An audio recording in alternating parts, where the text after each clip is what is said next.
جانور کا خون زمین گرنے سے پہلے اللہ رب العزت کی ذات تمہارے گناہوں کو معاف فرما دے گا۔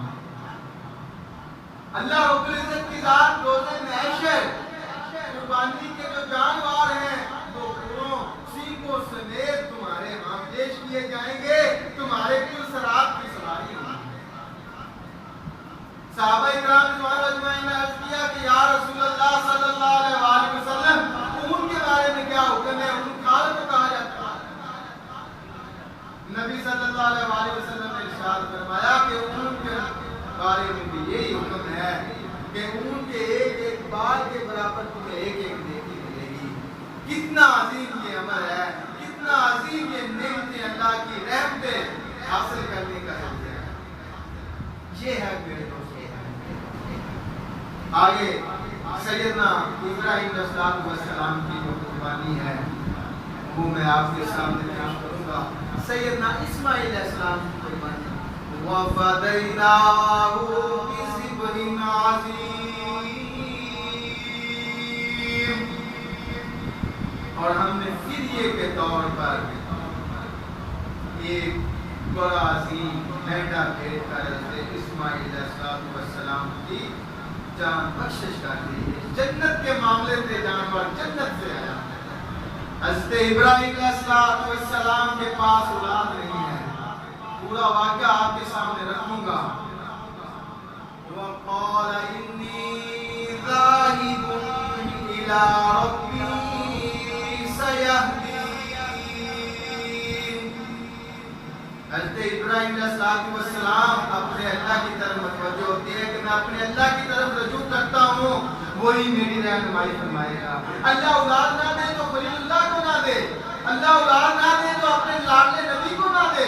تو خلیل اللہ نے کس سے مانگا؟ فرشتے سے نہیں مانگا، اپنے سے پہلے انبیاء علیہ السلام سے نہیں مانگا، اپنے اللہ سے مانگا ہے کہ ربی حب لی من الصالحین، کہ اللہ مجھے ایک نیک صالح بیٹا عطا فرما جو دین کی خدمت کرنے والا ہو، جو نیک ہو، جو صالحوں میں سے ہو، نیکوکاروں میں سے ہو۔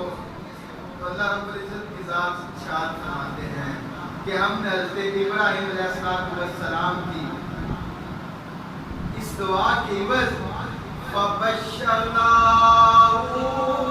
بِغُلَامٍ حَلِيمٍ، ہم نے حضرت ابراہیم علیہ السلام کو دعا کے بدلے میں ایک حلیم اور بردبار بیٹے کی بشارت دی۔ حلیم اور بردبار بیٹے، اللہ رب العزت کی ذات بیٹا نہ دے تو اپنے خلیل اللہ کو نہ دے، دے تو سارے لوگوں کو، سارے جہانوں کو دے، دے تو رحمت کر دے، نعمت کی بادشاہ کر دے، رحمت کی بادشاہ کر دے، نہ دے تو اپنے لاڈلے پیغمبر کو نہ دے، خلیل اللہ کو نہ دے۔ خلیل اللہ نے کس سے لو لگائی، کس کی طرف توجہ ہوئے؟ وَقَالَ إِنِّي ذَاهِبٌ إِلَىٰ رَبِّي سَيَهْدِينِ، میں اپنے اللہ کی طرف رجوع کرتا ہوں، وہی میری رہنمائی۔ میرے دوستو، بھائیو بزرگو، اللہ رب العزت کی ذات نے حضرت ابراہیم علیہ السلام کو، حضرت اسماعیل علیہ السلام، اللہ رب العزت کی ذات نے فرمایا کہ ہم نے حضرت ابراہیم علیہ السلام کو فَبَشَّرْنَاهُ بِغُلَامٍ حَلِيمٍ، اور ایک نیک بردبار حلیم بیٹے کی بشارت دی۔ اور اللہ رب العزت کی ذات نے جب بیٹا دیا، ساتھ ایک اور امتحان دے دیا، ایک پرچہ مار دیا۔ بڑھاپے کی اولاد ہے، حضرت ابراہیم علیہ السلام نے اپنے سہارے کے لیے کہ بڑھاپے میں میرا سہارا بنے گا، اللہ رب العزت کی ذات نے ایک اور امتحان دیا، اللہ رب العزت کی ذات نے ایک اور پرچہ مار دیا۔ یہ پرچہ کوئی پیغمبر نہیں حل کر سکتا ہے، بڑی کڑی آزمائش تھی۔ اللہ رب العزت کی ذات نے ان ھذا لہو البلاء المبین، بے شک یہ بڑی آزمائش ہے۔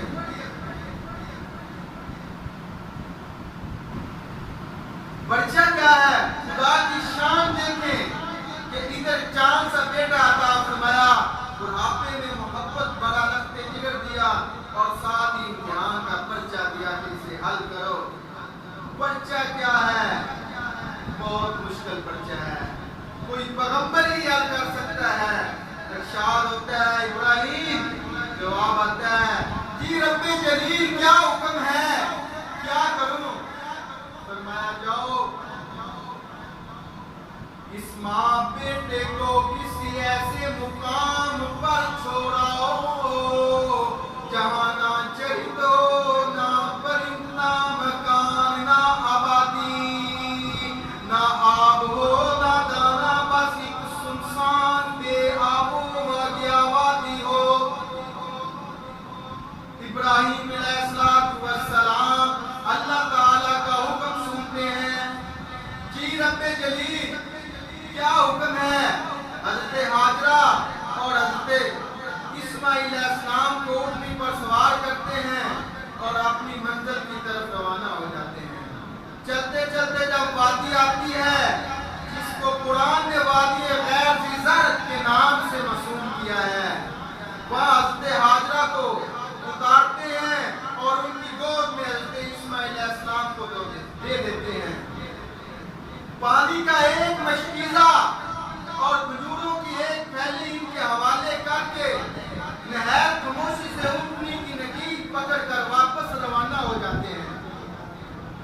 حضرت حاجرہ نے جب اس بے آب و گویا جنگل میں جہاں دور دور تک کوئی انسان تو کیا چرند پرند بھی نظر نہیں آتا، تو حضرت ابراہیم علیہ السلام کو یوں چھوڑ کر جاتے ہوئے دیکھا تو سیدنا حاجرہ علیہ السلام دامن خلیل پیچھے سے تھام کر سوال کیا، کہاں چھوڑے جا رہے ہیں آپ، جہاں نہ دانا ہے نہ پانی،